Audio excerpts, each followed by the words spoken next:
Halo, Assalamualaikum. Berjumpa kembali di channel Siwar TV. AHY dan istrinya merengek, Muldoko tersenyum puas. Ditulis oleh Alifur Rahman. KLB Demokrat sukses digelar. Ini agak mengejutkan, karena terlaksana di tengah protokol kesehatan yang melarang berkerumun, dan juga sudah diantisipasi secara terbuka oleh SBY dan gengnya. Konpres AHY kirim surat ke Jokowi sampai SBY turun gunung adalah sebuah upaya menyelamatkan, menggembosi gerakan KLB, meminimalisir kemungkinan terlaksananya KLB. Tapi semua tantangan tersebut berhasil dilalui semua. KLB sukses digelar dan menghasilkan Muldoko sebagai ketua umum yang baru menggantikan AHY. Dari sini jelas SBY kalah strategi. Pengerahan massa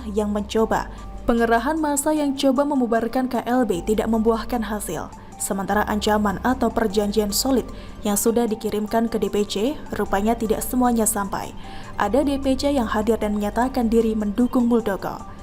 Banyak yang bilang bahwa KLB Demokrat ini adalah sebuah karma dari SBY yang dulu menyetujui Muhaimin mengambil alih PKB dari Gus Dur. Pemerintahan SBY lebih mengakui KLB versi Muhaimin. Ada benarnya. Tapi kalau dari kacamata saya, ada tambahan. Ini juga adalah karma buruk atas dosa-dosa SBY di masa lalu. Kuda tuli. SBY pada peristiwa 24 Juli 1996 memutuskan penyerbuan terhadap kantor DPP PDIP. SBY memimpin rapat penyerbuan terhadap kantor DPP di Jalan Diponegoro 58 Jakarta. Dalam peristiwa itu, 5 orang meninggal dunia dan ratusan orang luka-luka.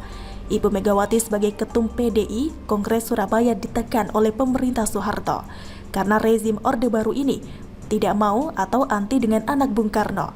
Ketum PD hasil Kongres Medan bersama-sama dengan tim prajurit SBY menyerbu kantor Bu Mega. Tragedi tersebut kemudian dikenal dengan kuda tuli. Maka kalau kemarin Demokrat diambil alih, jelas itu tidak ada apa-apanya dibanding dengan dosa-dosa SBY di masa lalu.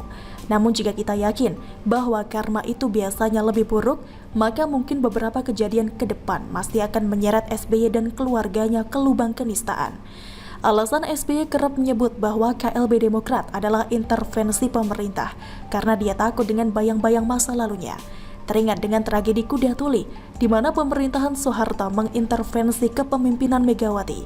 Kalau Andi Arief mengingatkan soal demo dan ancaman pertumpahan darah, itu juga pasti karena dia teringat dengan peran SBY di masa lalu. Sejatinya mereka takut dengan bayang-bayangnya sendiri.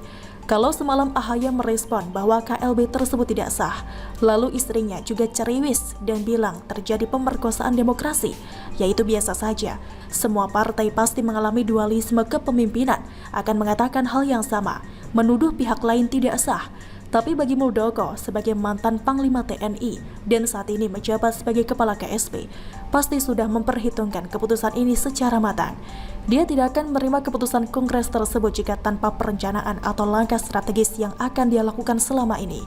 Muldoko santai saja merespon rengekan AHY dan istrinya, karena dia tahu AHY bukan lawan yang sebanding, tidak level. Jadi daripada beradu argumen, lebih baik Muldoko langsung menawarkan opsi terhadap kader Demokrat di bawah.